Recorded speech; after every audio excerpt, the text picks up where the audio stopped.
me pasaron un montón de cosas, pintarme auto de blanco, que yo tenía un auto blanco, me lo pintaban de rojo. Un hincha de Macará me robó el CD del auto y se enteró que era yo y me lo devolvió, así que nada, Sí.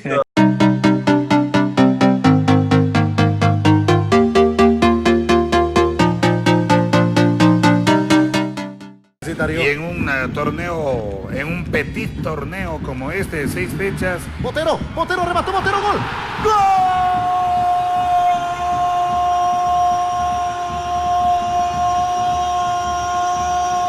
¡Gol del Macará! ¡Gol de Botero!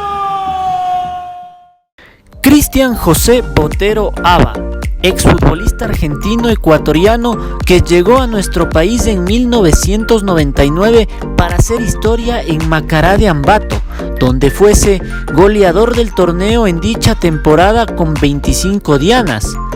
Vistió otras camisetas como las de Atlético San Luis en México, Delfín, Deportivo Cuenca, Emelec y Universidad Católica en Ecuador. Fue uno de los mejores refuerzos foráneos que ha vestido la blusa de Macará, consiguiendo el récord vigente como goleador histórico del club ambateño gracias a sus 61 tantos en 5 temporadas con los Guaitambos. El día de hoy nos visita en la cámara del palco de fútbol para revivir todas sus anécdotas e historias dentro de nuestro país. Bienvenidos. Hola amigos de Fútbol Ecuador, nos encontramos en un programa más del Palco de Fútbol, nuestro espacio mensual que tenemos para conversar con gente importante del fútbol ecuatoriano, con futbolistas, exfutbolistas, y hoy tenemos el honor y el placer de presentarles a ustedes al goleador histórico del club Macará de Ambato. Con 61 goles, vistiendo la camiseta celeste, fue uno de los delanteros más letales que ha tenido el fútbol ecuatoriano y de los extranjeros que mejor jugó acá en nuestro país. Estoy hablando de Cristian Botero. Agradeciéndote, Cristian, por toda la apertura que tienes con nosotros, por haber aceptado la invitación a este espacio y dándote la bienvenida, Cristian. Hola Ramiro, hola a todos los oyentes y bueno, nada, un placer compartir una charla con ustedes, así que acá estamos para esta entrevista, espero que les agrade a toda la gente, a ustedes como locutores y bueno, nada, acá estamos. Perfecto, Cristian. Bueno, como te comentaba, vamos a hablar, queremos recordar mucho de tu carrera, de tu paso por varios equipos acá en nuestro país y también, bueno, conocer un poco más de ti, qué haces ahora y todo, ¿no? Entonces, para empezar, yo quiero saber, bueno, conocemos que eres argentino, Cristian, pero ¿de dónde eres oriundo? ¿Dónde creciste? ¿Dónde inició ese gusto y amor por el fútbol? Bueno, nací en San Francisco, en Córdoba, provincia de Córdoba, en Argentina. Me inicié en Club Don Orione de Baby Fútbol a los 5 años, prácticamente desde la cuna empecé a jugar, ¿sí? Y bueno, me encantó, como a todos los niños de nuestra época. Pero bueno, tenía algo especial, ¿sí? Que estaba todo el día con una pelota de trapo, de lo que fuera, redonda, con mi hermano, con mis amigos, jugábamos, así que nada, después hasta los 13 años que terminamos esa fase de esa liga y bueno, me vio Jorge Grifa, que era el director general de la Escuela de Fútbol de Newell's Old Boys de Rosario. Y bueno, después ya conversando con mi padre, di ese salto que quería en mi vida, en probar si era apto para poder vivir del fútbol o no. Así que me instalé en Rosario y bueno, ahí inicié mi carrera en inferiores ya para poder jugar en primera división si era el anhelo de uno, ¿no? Así que bueno, ahí empezó todo lo mío. Bueno, ¿y tú cuándo te fuiste dando cuenta que esto, o sea, que esto iba a ser tu vida, ¿no? Tu profesión, el fútbol. Porque, bueno, desde niño me dices, te encantaba jugar, te encantaba el deporte, pero ¿cuándo viste tú ya que esto lo ibas a tomar como profesión? ¿A qué edad más o menos? No, bueno, uno cuando juega al fútbol, que lo apasiona como a cada persona en su trabajo, ¿sí? Lo que pasa que, a ver, una persona que quiera jugar al fútbol y decir yo quiero ser profesión futbolista no existe, ¿sí? Pero bueno, uno lo que tiene que tener es objetivos en la vida y claros, ¿sí? Y yo sabía que lo que me gustaba era jugar al fútbol y nada más, ¿sí? Yo tenía mis grandes amigos desde pequeño y todo, pero cuando ya llegamos a los 12, 13 años, que en Argentina es un poco más rápido que en Ecuador, cuando sos joven, ya salían algunos compañeros y de trasnoche y salían y bueno, uno optaba por quedarse en casa y jugar al otro día y tratar de siempre ser recíproco con la profesión, ¿no? ¿Sí? Y hacerlo bien. Así que bueno, nada, creo que de esa edad, de 13, 14 años, después que haya llegado a jugar y a cobrar un dinero por poder representar camisetas de fútbol, eso es esa cuota que tenemos algunos y muchísimos ex compañeros, amigos, colegas que no han llegado a poder vivir del fútbol, que a lo mejor eran 10 veces mejor que uno, es por las situaciones de los momentos, de estar en el momento justo, en el lugar justo, o hacer un poco más de sacrificio, sí, nunca uno lo puede saber a eso. Lo que sí, mientras vos te des todo lo que tenés, después de haber llegado, siempre está ese aliciente especial, y de no haber llegado, por ahí te queda la frustración, pero bueno, así es como la vida, ¿no? Sí, hay veces que tenemos objetivos y no se cumplen, y hay que buscarle el camino para poder dedicarnos a otras cosas, ¿no? Bueno, y con eso me hace recordar en uno de los programas mensuales que tuvimos, conversamos también con un jugador actualmente de la Liga Pro y él nos decía, a veces es más importante la constancia, la disciplina, que el mismo talento para poder llegar, ¿no? ¿Crees tú que es cierto o capaz y los dos van de la mano entre disciplina? No, se conjugan los dos, ¿sí? Porque si no tenés talento, por más que tengas una situación de hacerlo bien, de no fallar, de ir a cada entrenamiento, de estar en cada lugar, pero si no tenés ese talento que se requiere, también es complicado llegar, ¿no? Creo que van de la mano. Obviamente que la persistencia creo que es lo que llama siempre la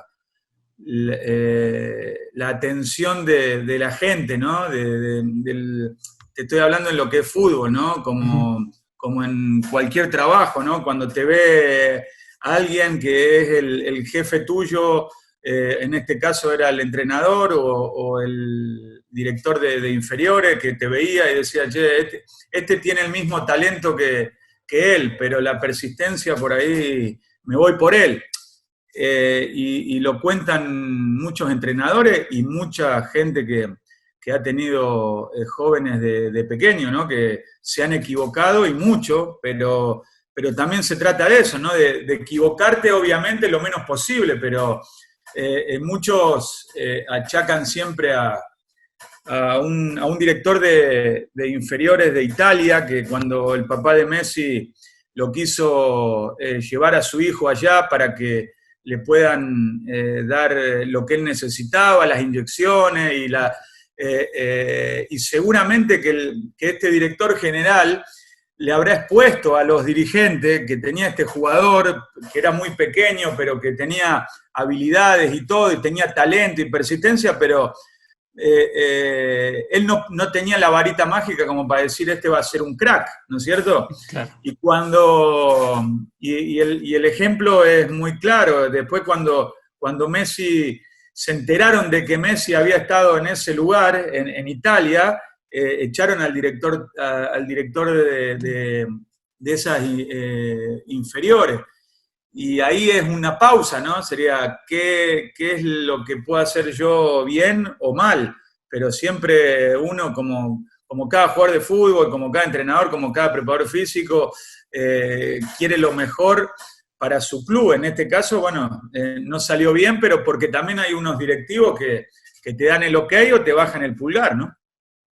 Claro, entonces todo iría de la mano, ¿no? A veces también, como tú dices, y yo destaco lo que mencionabas de estar en el momento indicado, a la hora justa, ¿no? Para Sí, poder... en el lugar justo, sí. Me ha pasado a mí, ¿no? Sí, por ahí ir a un equipo que decía yo hubiera venido un año antes o después de haber estado y ver que el equipo había evolucionado, ¿por qué no estuve ahora? ¿Sí? Sería... Pero eso lo habla uno como jugador de fútbol porque me dedicaba a eso, ¿no? Como lo tuyo en locución, en periodismo, ¿sí? Sería, buscamos siempre estar en los lugares que creemos que tenemos que estar en ese momento, ¿no? Claro, ¿no? Bueno, como tú dices, como en todo, ¿no? A veces hay momentos en los que se dan las cosas y eso es importante. Cuando tú empiezas, bueno, tu carrera, ¿recuerdas tu debut? ¿Con qué equipo fue tu debut ya en un equipo de mayores, en un equipo... Sí, bueno, mi debut profesional fue en Juventud Antoniana de Salta, en el año 96, que era Nacional B, frente a Atlético de Rafaela. Donde yo tuve que salir de Newell's Old Boys de Rosario porque la circunstancia de mi momento, tenía 18 años, iba a ser papá y bueno, tenía que, resumidas cuentas, empezar a tener entrada de dinero para poder solventar a mi familia y bueno, nada, optamos por cambiar de rumbo. Yo veía que en Newell's Old Boys de Rosario yo estaba en reserva, pero faltaba, no era mi momento, o a lo mejor no hubiera sido nunca mi momento. O sea, así que se dio esta posibilidad y yo pude debutar en Juventud Antoniana, ahí empecé a mi carrera profesional y bueno, a hacerme conocido y bueno, después al poquito tiempo pudimos ir a México, donde yo con 20 años pude ir a México, ¿sí? Y estuve 2 años, que fue lo anterior, estuve en San Luis Potosí, en Aguascalientes, lo anterior a poder llegar al fútbol ecuatoriano, ¿no? Claro, justo yo eso te estaba por preguntar también sobre el tema de México, ¿no? Porque ya tú lo dijiste, 20 años de edad tenías cuando estuviste por tierras aztecas y de 20 a 22 años prácticamente estuviste por allá. ¿Cómo fue esa salida, no? Porque siendo joven y con lo que me cuentas, ¿no? Teniendo una familia, salir al fútbol del exterior, ¿saliste solo, fuiste solo, viajaste solo o llevaste también a tu familia? ¿Cómo fue esa experiencia afuera? No, bueno, fue una experiencia muy buena porque yo fui captado por la gente de San Luis Potosí mediante una información de Claudio Vivas, que Claudio Vivas era el ayudante de campo de Marcelo Bielsa en ese entonces, en el Atlas de México.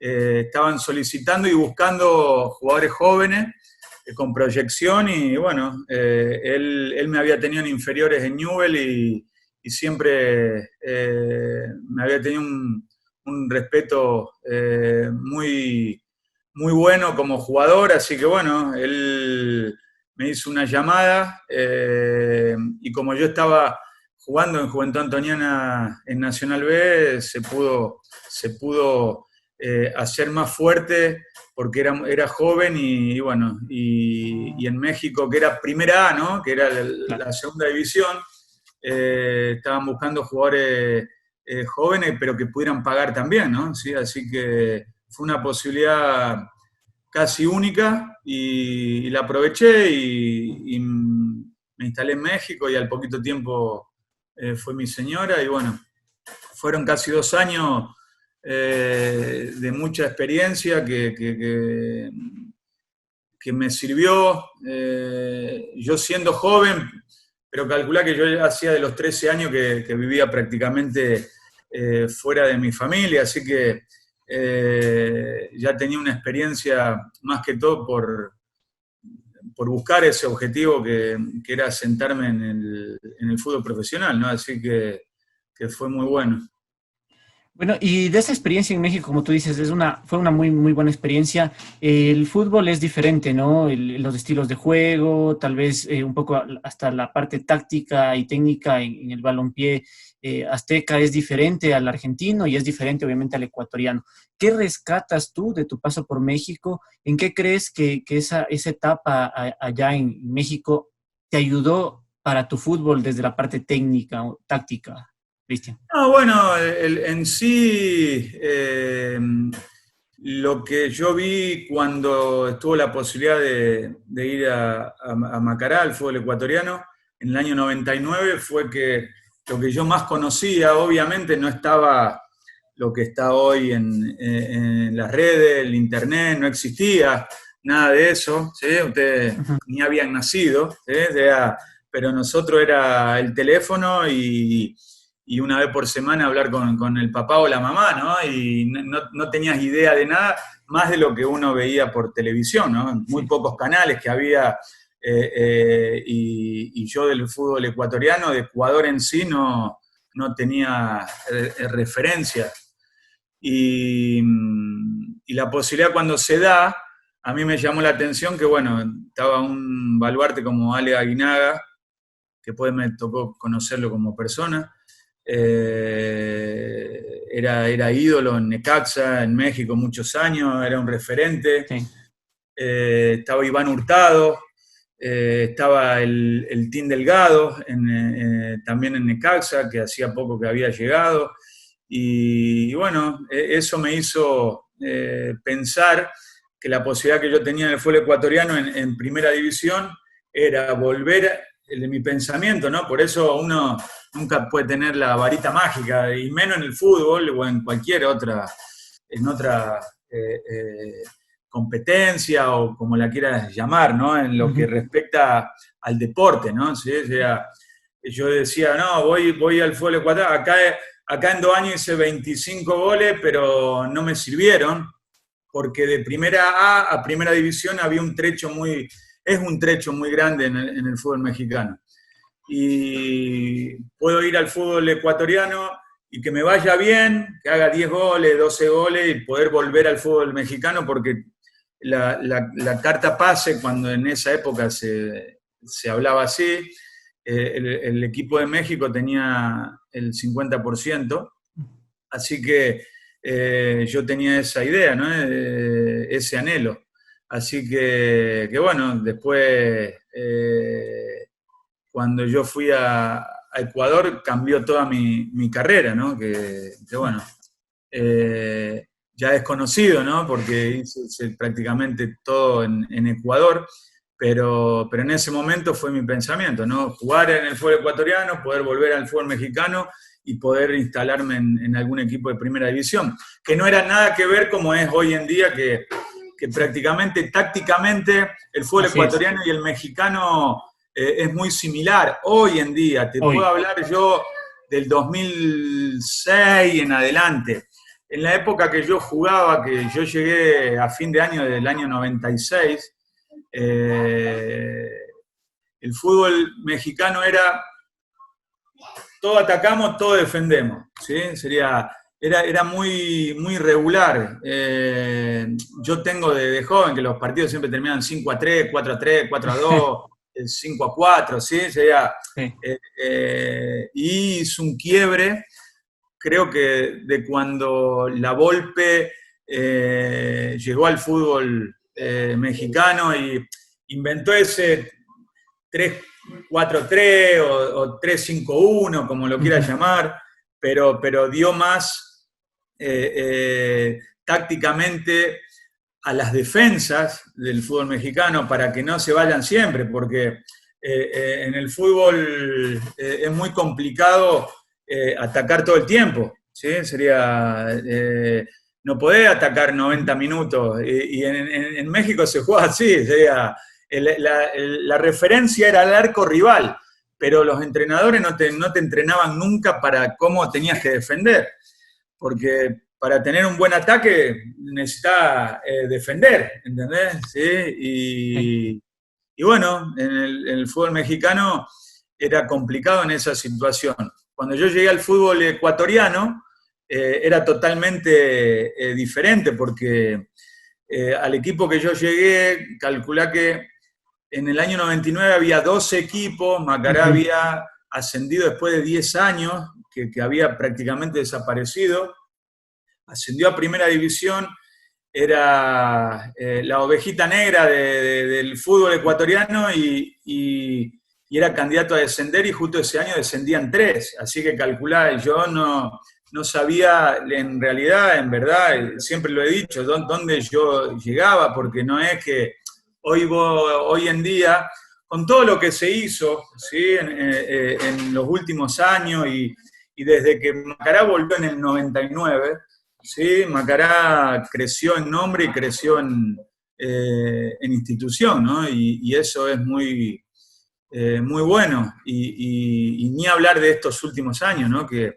es un equipo que es de copas internacionales, así que creo que todos pusimos nuestro granito de arena, pero en ese momento cuando yo llegué era muy complicado y era un equipo que era todo al contrario de lo que yo estaba acostumbrado, que era atacar, ¿sí? Acá era defender y a ver si tenías una jugada o dos de gol y hacerla, porque si no era muy complicado de poder atacar. Y bueno, nada, después mi final fue que en 32 partidos hice 25 goles, así que por eso, y los primeros 5 o 6 partidos... porque en la época mía era, si vos llegabas como 9 y no hacías goles, te volvías de nuevo, ¿sí? No era como ahora que tienen contrato los jugadores 1, 2, 3, 5 años y es un extranjero que es suplente. En mi época era que el extranjero tenía que hacer totalmente la diferencia. Y yo al fútbol ecuatoriano no fui a hacer la diferencia, sino a jugar como siempre lo había hecho yo, ¿no? ¿Sí? Sería, nadie tiene nada mágico porque soy extranjero o no. A vos te llaman, te contratan y obviamente vas a jugar, pero sería, no tenía ni idea sabían que llevaban a un jugador que había hecho muchos goles, pero que era joven, porque el club podía pagar un jugador joven, nada más, ¿sí? O sea, hoy en día hasta saben cuántos kilómetros corre en la cancha, cuánto corre en los entrenamientos, ¿sí? O sea, ha cambiado mucho, pero bueno, en su momento fue valedero, como hoy es valedero, cómo se mide hoy un jugador de fútbol para contratarlo. Bueno, y interesante, ¿no? El cambio y la llegada a Macará, como tú dices, no conocías a fondo, no conocías prácticamente nada de Macará, pero imaginaste tú que iba a ser algo tan grande, ¿no? Tan importante, tu llegada al fútbol ecuatoriano, que prácticamente hiciste, yo diría el 90% de tu carrera, de tu vida deportiva, la hiciste acá. Y aparte de eso, quedaste en la historia de Macará como el goleador histórico. Fuiste goleador en 1999 con esos 25 goles del torneo nacional. ¿Te imaginaste al llegar que ibas a vivir todo eso y que ibas a tener tanto cariño por parte de la gente de acá de Ecuador gracias a tu desempeño acá? Sí, a ver, uno como jugador siempre quiere lo mejor cuando viste una camiseta, ¿no? Primero yo digo siempre que cuando uno va a un equipo es para hacer diferencia uno, ¿no? ¿Sí? Pero después hay un grupo de jugadores que si no ayudan, si vos no ayudás y ellos no te ayudan, no se llega a nada, ¿no? y yo tuve la suerte de llegar a un equipo donde había muchos jugadores ambateños, muchos jugadores de la ciudad, que me brindaron, me abrieron las puertas de manera muy grata, y bueno, nada, fui haciendo muchos amigos, aparte de compañeros de fútbol, y se fue dando, ¿sí? Se fue dando esa amistad fuera, dentro de la cancha, ¿sí? Y bueno, tuve esa cuotita que pude brindarle al equipo de Macará, que obviamente voy a estar siempre agradecido con el equipo, con la hinchada que siempre me ha apoyado, y hoy en día, que hace 10, 11 años ya que no juego al fútbol, siguen comparándome con alguno, con otros, si no estaría, si estaría, y para mí es grato, ¿no? Sí, porque uno lo que hizo vino a jugar y a querer hacer las cosas bien, ¿no? Y bueno, en eso me lleva a otra pregunta. ¿Qué destacarías tú de la hinchada de Macará? Porque nosotros acá vemos la hinchada de Macará como una de las más eufóricas del país, me atrevo a decírtelo, porque es prácticamente en Ambato, es un fenómeno Macará. En el tiempo que tú estuviste, ¿cómo recuerdas la hinchada de Macará? ¿Qué le hace diferente a la hinchada de Macará, tal vez, de la de otros equipos a nivel local? No, a mí siempre lo he catalogado a la hinchada de Macará, por más que sean 10 hinchas, 1000, 10.000 o 100.000, ¿sí? Es la pasión que siempre han dado el hincha, ¿sí? Que da, porque te lo hacía sentir, ¿no? ¿Sí? Te lo hacía sentir de las dos maneras, cuando jugabas bien o cuando jugabas mal, ¿no? Pero eso es lo más cercano al fútbol argentino, ¿no? ¿Sí? Que cuando te va bien lo sabés, y cuando te va mal también lo sabés. En muchos equipos, o en México, por ejemplo, donde yo fue otro lugar donde sería, vos jugabas, levantaban las porras y terminaba el partido y cada uno a su casa, ¿no? ¿Sí? O sea, en Ambato yo sentí que era una hinchada que quería al equipo a cambio de nada, ¿sí? Porque eso es una realidad, ¿no? Hay muchos, en muchas instituciones del mundo, ¿no? ¿Sí? O sea, que son hinchas a cambio de algo, ¿sí? De una entrada, de tener puestos, de esto, de lo otro, ¿sí?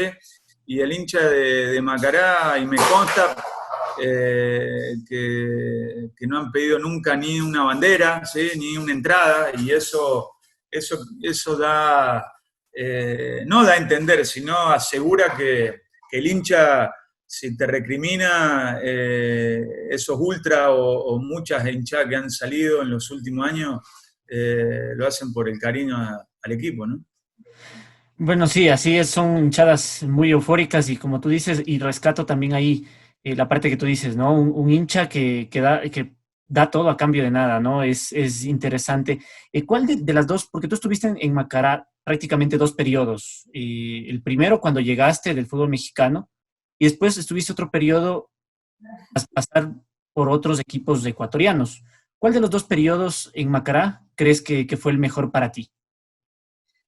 Y no, a ver, siempre van a ser diferentes, ¿no? Yo cuando llegué al fútbol ecuatoriano era un jugador, y cuando volví a Macará era otro, ¿sí? O sea, porque yo cuando vuelvo a Macará en el 2005, que estaba en la Serie B, Macará, fue más que todo por querer lograr ese ascenso y seguir mi carrera también, ¿no? ¿Sí? Y seguir por muchos años más en el fútbol ecuatoriano y seguir apostando a mi carrera, ¿no? ¿Sí? Y me arriesgué y volví a Macará y pudimos ascenderlo con un gran equipo, ¿sí? Y 2006, 2007 también fueron buenos, hasta que me lesioné en el 2007, ¿sí? Que tuve una lesión grande, que prácticamente ahí me hizo que ya vaya teniendo que dedicarme a otra cosa, ¿no? Porque tuve un golpe muy importante y eso me generó que tenga problemas físicos y todo, y bueno, nada. Después en el 2008 yo casi nada jugué en Católica y ya prácticamente me quería recuperar y no podía, y por eso con mi señora optamos por hacer lo que queríamos desde que nos habíamos querido radicar en Ecuador en el año 2000, ¿no? De poner nuestros negocios, aparte del fútbol, ¿no? Gastronómico, que hoy en día, que estamos en el 2020, gracias a Dios, puedo vivir de eso, pero todo fue de la mano, ¿no? ¿Sí? Y bueno, la vida es así, ¿sí? Te va dando rumbos y cambios, pero uno los tiene que afrontar con toda la entereza y siempre buscar un cambio para mejor, ¿no? Bueno, voy a hacer un paréntesis, ya que estás mencionando sobre el tema del negocio gastronómico, y quiero preguntarte, ¿Cristian Botero sabe cocinar? Porque es la pregunta que tiene que ver con el negocio, Cristian. Bueno, mi señora es chef, ¿sí? Mi señora Ok. cocina desde los 14 años, ¿sí? Porque la familia siempre han tenido restaurantes en Argentina, ¿sí? Comedores, como se llama, ¿no? Que atienden a muchísima gente durante los fines de semana, o ellos estaban a cargo de un club de rugby muchos años, así que bueno, mi señora era la que cocinaba también junto a la mamá, y nada, fue aprendiendo, fue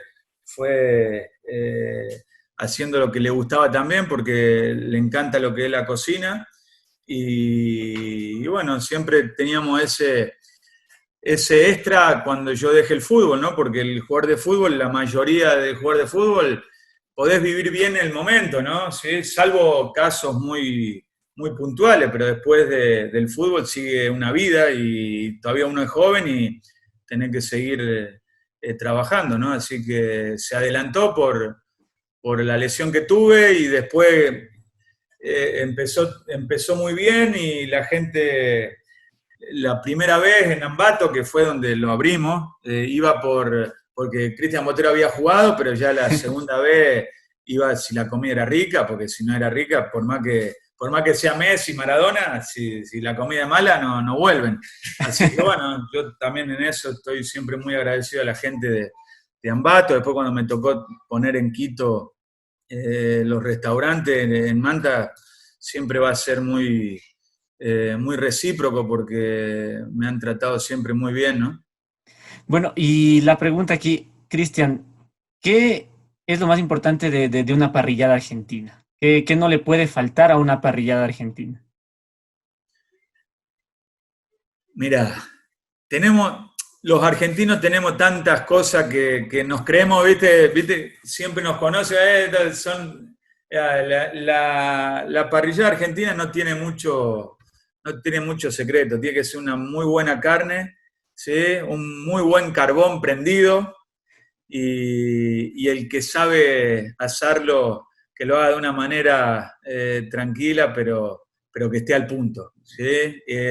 Obviamente que cuando tenés restaurante, mi padre los domingos se despertaba a las 8 de la mañana para que comamos a la 1 de la tarde, ¿sí? Y se levantaba y tomaba sus mates y prendía el carbón y la leña entre las dos, y le daban un lugar donde uno ya estuvo en otra época, ¿sí? Sería en un restaurante, obviamente que siempre hemos sido y somos a carbón, pero la gente tiene que comer en 20 minutos un bife, si no, calculá, ¿sí? Pero el secreto no es mucho, ¿no? ¿Sí? Y no condimentar, obviamente.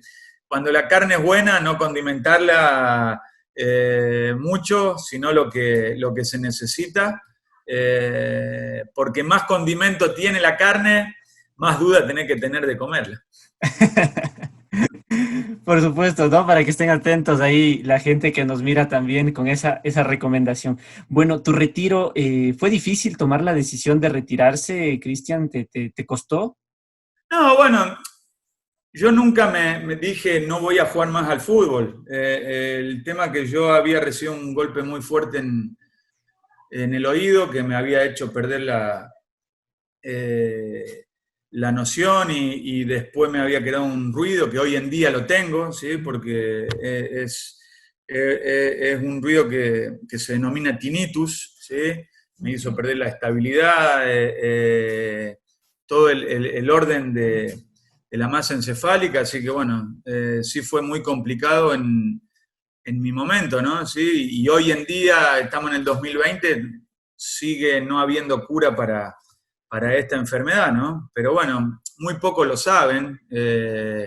Yo cuando tuve que hacerme a un costado del fútbol fue prácticamente a la fuerza, ¿sí? Y por eso tomamos la decisión, porque yo no estaba 100% para jugar al fútbol. Y hicimos un parate con mi señora y por eso se llegó a que tengamos que poner restaurante para seguir viviendo, ¿no? ¿Sí? Seguir viviendo y que a la gente le guste y todo. Y después tenía siempre la intención de volver.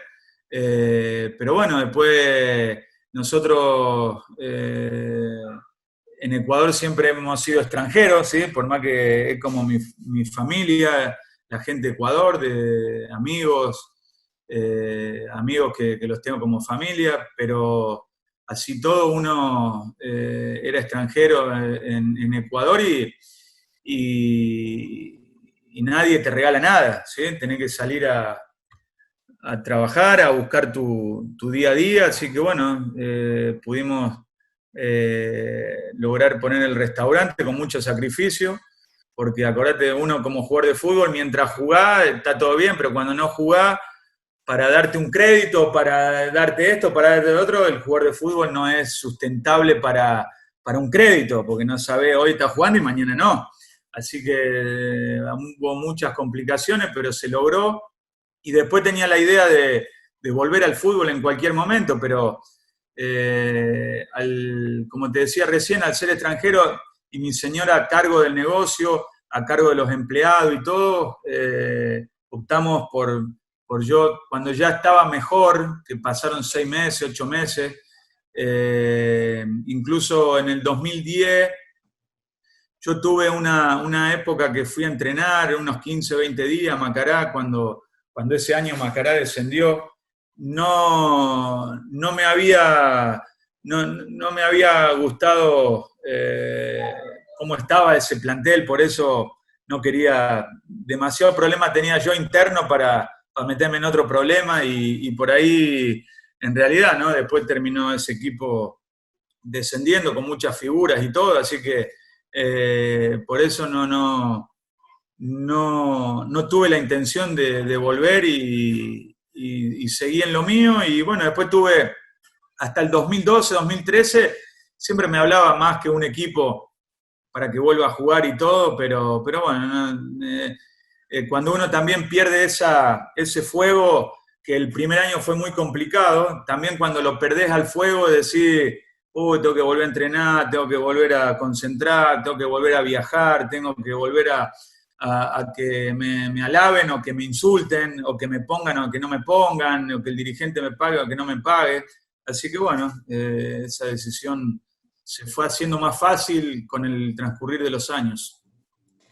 Bueno, entonces interesante prácticamente tu salida del fútbol, que después se hace mucho más sencilla para dedicarte a tu negocio propio. Y bueno, no quiero dejar pasar la oportunidad para preguntarte sobre los clásicos ambateños.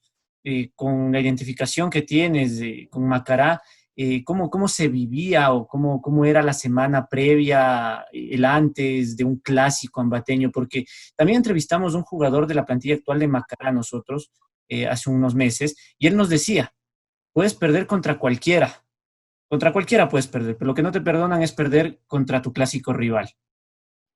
Sí, no, bueno, como experiencia personal, te digo que haber tenido la posibilidad de jugar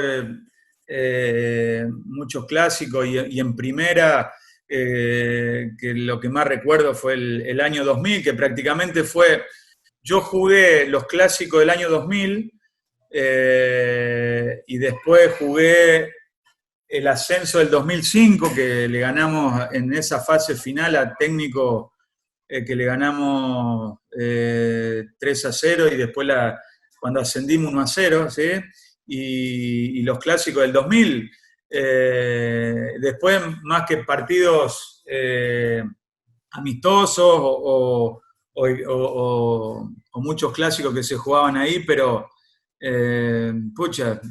me fue tan bien en los clásicos que jugué que siempre quedan en el recuerdo, ¿no? ¿Sí? Sería, y en el año 2000, en Macará, en el 99 habíamos terminado una temporada muy buena y en el 2000 estábamos muy bien, había venido Sevilla, que venía de la selección nacional, estábamos ahí arriba y bueno, nos tocó jugar clásicos que lo ganamos y me tocó hacer muchos goles y bueno, nada, eran obviamente muy especiales y me pasaron muchas cosas también que por ser como era yo, ¿no? ¿Sí? Que me brindaba al máximo con Macará y bueno, siempre va a ser un orgullo, ¿no?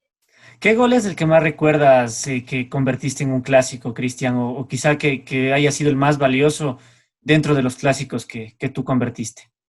No, bueno, todos.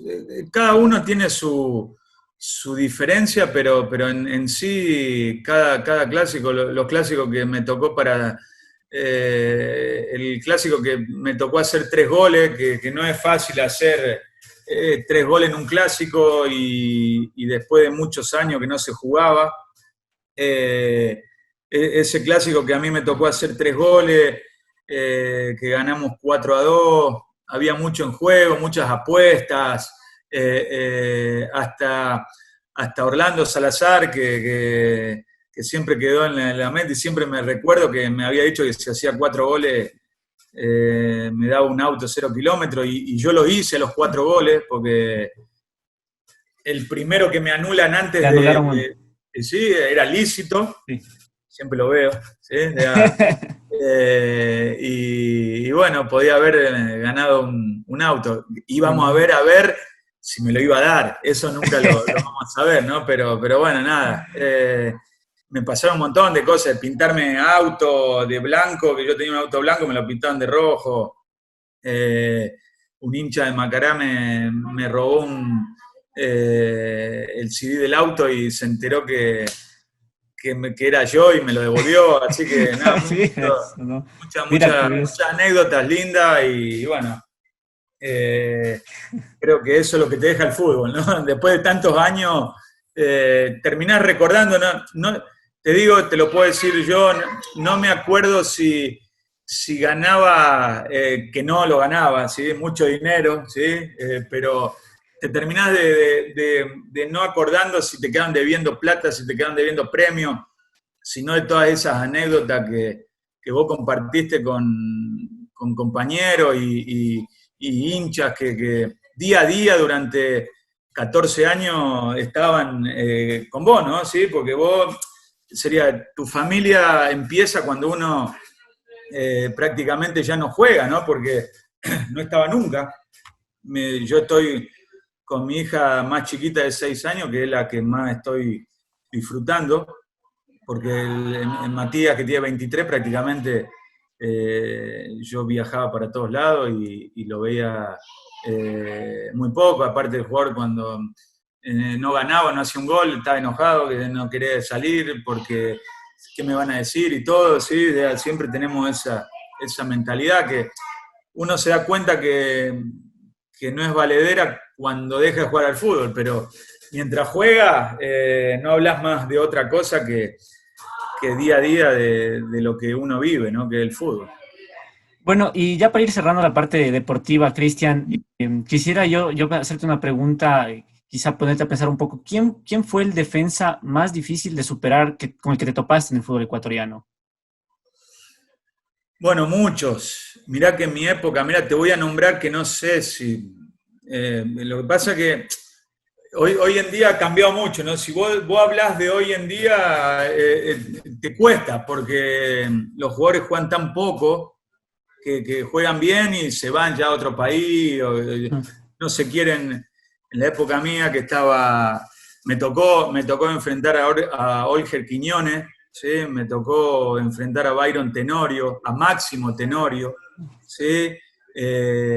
A Alberto Montaño, a Segundo Matamba, que después fuimos compañeros tanto en Cuenca como en Macará, en el ascenso, John Cagua, Raúl Guerrón, pucha, tengo infinidad de jugadores que eran muy aguerridos, y La Sombra Espinosa, Carlos Castro, que te jugaban la primer jugada como que era la última, ¿entendés? ¿Sí? Y bueno, eran muy complicados, y yo nunca fui, yo era un delantero pero pequeño, ¿sí?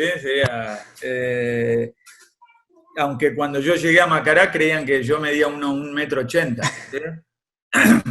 Esa es otra anécdota que tengo de Ambato, ¿no? ¿Sí? Pero bueno, como yo en México había hecho muchos goles de cabeza, creían que yo era alto. Mirá cómo se medía el jugador, ¿no? Porque este hizo goles de cabeza, es alto. No. Y en el fútbol ecuatoriano me tocó hacer muchísimos goles de cabeza también. Hay veces que es la estrategia o saber que si podés saltar un poquito más que el rival o antes, son todas estrategias de juego, como cualquier juego que hoy es por internet, nosotros lo hacíamos adentro de una cancha de fútbol. Claro, ¿no? Todo está bien. Ahora se mira, ¿no? La parte de saber posicionarse bien. Creo yo que en un delantero eso también es clave, es importante.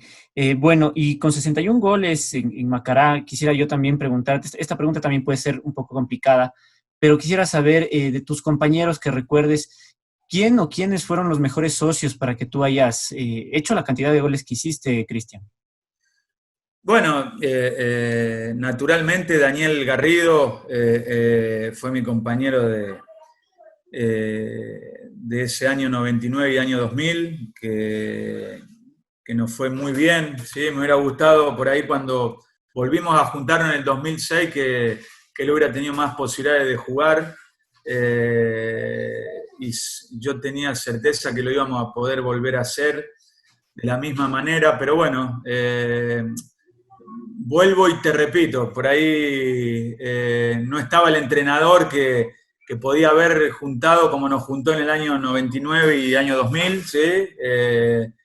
Porque ya habían pasado 6 años y el entrenador, que era un muy buen entrenador, que era un colombiano, ¿sí? Que con él habíamos ascendido, pero él no lo veía así, lo ponía en otro puesto a Daniel, y bueno, nunca tuvimos la posibilidad de ni siquiera jugar un partido, yo de delantero y él delantero por afuera, ¿no? Pero bueno, sin duda fue él mi compañero de fórmula, ¿no? Después, bueno, grandes compañeros como Lobo Freire, Flaquito Buenaño, que nos dejó hace algunos años, ¿sí? Aparte dentro de la cancha, fuera de la cancha, eran unos compañeros de fierro, Boris Fiallo, Héctor Lautaro, Chiriboga, ¿sí? Te estoy hablando de todos jugadores que han nacido en Ambato, ¿no? Por claro. Eso, lo que te decía, habíamos hecho una muy buena camada de compañeros, y tanto dentro como fuera de la cancha. Bueno, yo no o sea, la respuesta la intuía, porque nosotros le hicimos también una entrevista a Daniel Garrido precisamente a inicios de este año, y le hice la misma pregunta, sobre cuál cree que fue el mejor socio que tuvo en ataque, y me dijo Cristian Botero. Mira cómo coincide. Sí, mira, ahí lo que pasa es que en el fútbol no tenés mucha historia, ¿no? Sería uno cuando es honesto en su trabajo y siempre quiere lo mejor para el equipo, obviamente que va a buscar siempre aportar lo bueno, ¿sí? Y tanto Daniel como yo, creo que nunca uno ni otro dijo, no, gracias gracias a Cristian Botero yo pude hacer muchos pases, o Cristian Botero, gracias a Daniel Garrido, yo hice muchos goles. O sea, siempre fue un conjunto de dos compañeros que dentro de la cancha se llevan muy bien, ¿no? Qué bueno, entonces, interesante, ¿no? La fórmula de ataque de Macará, una de las mejores que ha tenido también el cuadro ambateño durante su historia. Y ahora sí, ya para finalizar, quisiéramos que nos cuentes, aparte del local, del restaurante que tienes tú acá en nuestro país, ¿a qué más te dedicas? ¿Qué es de la vida de Cristian Botero actualmente? Tenemos también una compañía de catering, ¿sí? Siempre referida a la gastronomía. Nosotros estamos en Miami en este momento y hacemos eventos, todo lo que es todo a domicilio, ¿sí? Llámese delivery, casamientos, fiestas, cumpleaños, compañías, ¿sí? Nosotros armamos todos los festejos y bueno, obviamente con esto de la pandemia que estamos viviendo todos, se complicó, pero bueno, ahí estamos como cada uno de nuestra familia, como vos, como tu familia, como cada uno de todos, que estamos haciendo todo lo posible para que esto pase pronto y bueno, vuelva todo lo más normal posible y poder volver a vivir un poco más la realidad que teníamos desde que nacimos, ¿no? ¿Sí? Porque hoy ver un partido sin gente, que gracias a Dios que por lo menos ya se puede jugar un partido de fútbol, ¿no? Y claro, también los jugadores se arriesgan también, toda la gente, pero también se arriesgan también para que el canchero, el que llevaba las Coca-Cola a la cancha, tengan trabajo, ¿no? Porque de esto se maneja hoy y se quiere, ¿no? Volver a tener esa vida que teníamos antes y que todos vuelvan a tener su lugar de trabajo, porque todo es una cadena, ¿no? ¿Sí? No solamente en el fútbol, sino en todas las empresas, en todas las compañías, en todos los restaurantes, en todo lo que puedas vos pensar que hay algún trabajo, siempre ese trabajo trae otro trabajo detrás y trae familia, así que ojalá que esto termine pronto y vuelva a la normalidad, ¿no? Bueno, sí, esperamos que en verdad toda esta situación vaya pasando. Y con esto que regresó el fútbol, quisiera solo saber tu opinión al respecto de Macará, la actualidad de Macará. ¿Cómo ves al equipo ambateño? Como dijiste, ha crecido mucho, ¿no? El Macará de Ambato, ahora estelarizando también puestos de copas internacionales. Sí.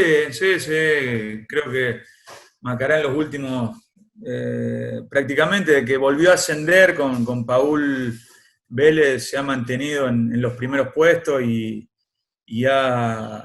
se ha metido en los lugares de privilegio del fútbol ecuatoriano y bueno, para mí es un orgullo, ¿no? Haber estado en esa institución y que hoy es uno de los estandartes de Ecuador, ¿sí? Y que haya más posibilidades de ingresar a una Copa Internacional con más equipos, ¿no? En la época mía era imposible que 7, 8 equipos o 9, como fue este año, clasifiquen a Copas Internacionales, ¿no? Nosotros en el año 99 habíamos terminado tercero en la general y en el año 2000 cuartos.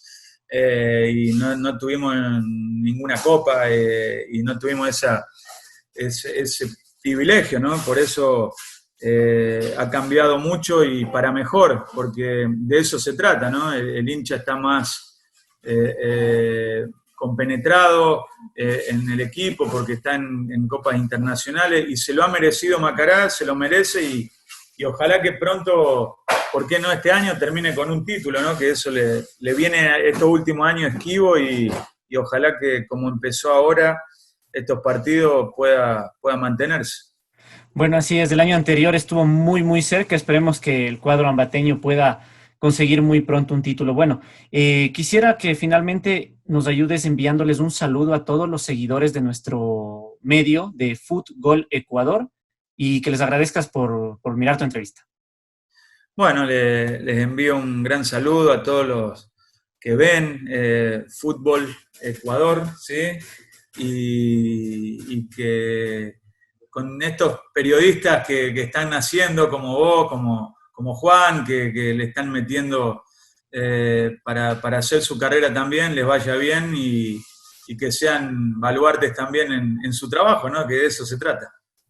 Bueno, muchísimas gracias, Cristian. Nosotros hemos pasado un buen rato, esperamos que tú también hayas pasado un buen rato con nosotros, agradeciéndote nuevamente por la apertura a nuestro espacio y deseándote lo mejor en tus proyectos. No, muchas gracias a ustedes y bueno, hasta cualquier momento. Bueno, muchísimas gracias, amigos, seguidores de Fútbol Ecuador. Este ha sido un programa más del Palco. Sigan nuestras redes sociales y sigan también nuestra página para mucha más información. Nosotros nos veremos en un nuevo programa. Gracias.